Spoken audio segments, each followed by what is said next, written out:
bahwa kita beribadah harus ikhlas, murni pada Allah. Namun bagaimana dengan adanya fadilah? Ya, fadilah ibadah seperti sedekah atau salat yang dijanjikan mendapatkan ganti, atau Allah memberi kedudukan pada hamba. Nah, orang-orang sufi, orang-orang tasawuf, mereka menganggap yang namanya ikhlas itu semata-mata hanya cinta saja, cinta kepada Allah. Nggak boleh mengharap surga, nggak boleh mengharap neraka.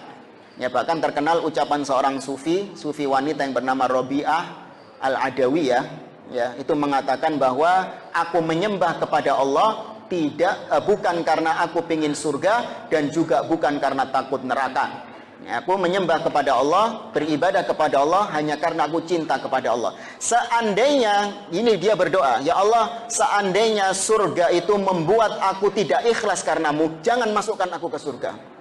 Sampai kayak gitu dia. Ya, maka ini adalah jalan yang salah. Kita diajarkan oleh Nabi SAW, salah satu ciri ikhlas adalah memohon surga dan minta dijauhkan dari neraka. Itu salah satu tanda seorang itu ikhlas ketika beribadah kepada Allah. Ya, karena memang seperti itu, Nabi SAW berlindung tatkala sholat dari neraka. Ya, Nabi SAW apa doanya kalau mau salam ketika sholat? Allahumma inni a'udzubika min adzabil qabr wa min adzabi jahannam wa min fitnatil mahya wal mamat wa min syarri fitnatil masihid dajjal. Nabi minta berlindung dari api neraka. Ya, dalam sholatnya ketika beribadah menunjukkan itu adalah salah satu keikhlasan. Tapi bagaimana ada orang yang terkadang beribadah hanya untuk mendapatkan fadilah-fadilah tertentu, tapi sifatnya dunia, bukan sifatnya akhirat. Ada fadilah-fadilah yang sifatnya dunia, ada fadilah yang sifatnya akhirat. Artinya keutamaan tersebut diberikan tatkala di akhirat, dan ada yang keutamaannya diberikan tatkala di dunia. Contoh misalnya, tadi kita katakan orang yang melaksanakan sholat, ia meminta balasan di surga. Wis tidak apa-apa, Allah tidak memberikan balasan di dunia, nggak ada masalah. Yang penting aku meminta surga. Dan ini yang benar. Kalau dia mengharapkan balasan dari Allah itu di dunia saja, tanpa ia meminta akhirat, maka ini sama saja dianggap tidak ikhlas oleh sebagian ulama. Ada seorang yang bersedekah. Betul ayatnya Allah mengatakan, man dzalladzi yuqridullaha qardan hasana fayudha'ifahu ad'afan katsira. Barang siapa yang memberi pinjaman di jalan Allah, maka Allah akan melipat gandakan dengan lipatan-lipatan yang banyak. Sehingga muncul sekarang orang-orang yang rajin bersedekah. Sedekah 1 juta, dia mengharap balik dari Allah berapa juta? 2 juta, 5 juta, 100 juta gitu.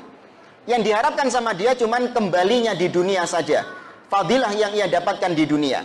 Padahal Allah ketika mengatakan akan mendapatkan berlipat-lipat, itu bukan berarti hanya kembali bentuk uang, tidak. Tapi yang kembali bisa jadi ia dihindarkan dari mara bahaya. Seharusnya siang ini dia kecelakaan, masuk rumah sakit menghabiskan biaya ratusan juta, tapi sama Allah dihindarkan dia dari kecelakaan. Dia nggak tahu hal itu. Seharusnya saat ini anaknya dia juga sakit, ya, opname masuk rumah sakit habis ratusan juta, tapi sama Allah Subhanahu wa taala tidak dijadikan sakit. Itu salah satu balasan dari infaknya dia, dari sedekahnya dia.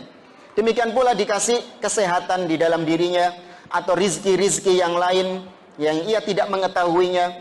Itu juga termasuk salah satu balasan dari apa yang ia sedekahkan. Ya, sehingga antum kalau berinfak, minta balasan yang utama di akhirat.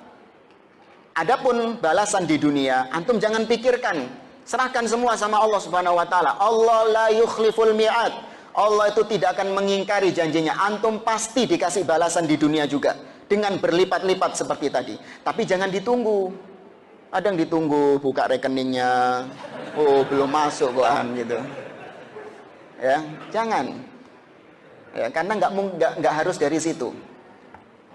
Hada wallahu a'lam. Apabila itu benar datangnya dari Allah, apabila salah dari diri saya pribadi dan dari syaitan, saya mohon maaf. Saya tutup dengan kafaratul majlis. Subhanakallahumma rabbana wa bihamdika asyhadu an la ilaha illa anta astaghfiruka wa atubu ilaik. Assalamualaikum warahmatullahi wabarakatuh.